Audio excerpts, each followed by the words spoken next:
And pollution పరంగా తీసుకున్న decide మళ్ళీ ఇప్పుడు క్యాన్సర్ కారకం అనేది ప్లాస్టిక్ అనేది క్యాన్సర్ కారకం అని చెప్తూ ఉన్నారు. ఎంత చెప్తున్నా కూడా తినే చిన్న పాప చిన్న ఒక ₹1 చాక్లెట్ దగ్గర నుంచి చూస్తే ప్రతి ఐటెం కూడా ఆ ఫుడ్ ఐటమ్ని వ్రాప్ చేసి ఆ ప్లాస్టిక్లో వ్రాప్ చేసి ఇస్తున్నారు. దట్ ఆ వ్రాపర్కి కూడా సర్టెన్ మ్యానుఫ్యాక్చరింగ్ డేట్ అనేది దాని మీద ప్రింట్ చేసి ఇస్తున్నారు.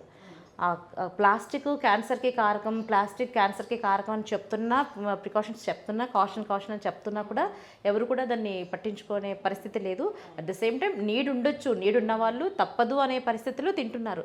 మరి ఇది చిన్న పిల్లల దగ్గర నుంచి ఈ చాక్లెట్స్ కావచ్చు, కుర్కురేస్ కావచ్చు, లేస్ కావచ్చు, ఇలాంటివి ఏదో ఇప్పుడు పోలో రింగ్ అని చెప్పేసి ₹1కి వస్తుంటాయి. ఇలాంటి పేపర్స్ కవర్స్లో పెట్టి వాళ్ళు తింటుంటే తర్వాత మనము కొన్ని రీల్స్లో కూడా మనం చూసాం. ఈ కురుకురేలు కూడా మనము ఫైర్ మీద పెట్టేసేసి అది మొత్తం ప్లాస్టిక్లో ఉంటుంది. సో ఇది ఎంత పిల్లలకు ఇది ఎంతవరకు ఆరోగ్యం, ఎంతవరకు హానికరం ఇది.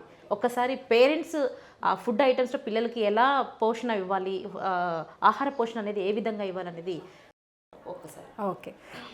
ఎనీథింగ్ అంటే యూనివర్సల్ రూల్ లాగా పెట్టుకుంటే మనము ఏదైనా ప్యాకెట్లో వస్తే అది మంచిది కాదు, సరేనా?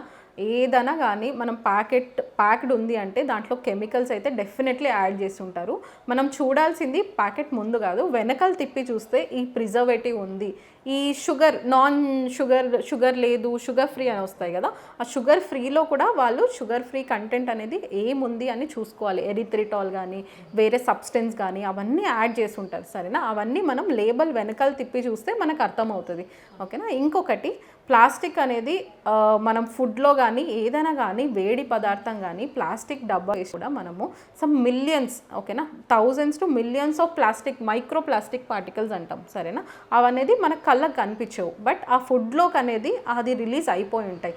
ఫుడ్లో కానీ ప్యాకెట్ వాటర్ బాటిల్ కానీ చిప్స్ కానీ చాక్లెట్స్ కానీ వీటన్నిటిలో ఆల్రెడీ రిలీజ్ అయ్యే ఉంటాయి. సో మనం కన్జ్యూమ్ చేసినప్పుడు ఓవర్ ద టైం మన స్టమక్లో అనేది అవి అక్యుములేట్ అవుతూ పోతాయి. సో అవి మన క్యాన్సర్ సెల్స్ని ట్రిగర్ చేస్తాయి అన్నమాట. నార్మల్ సెల్ని ట్రిగర్ చేసి అది క్యాన్సర్ సెల్ లాగా ఫార్మ్ అవ్వడానికి ట్రిగర్ చేస్తాయి. And it happens over a period of time.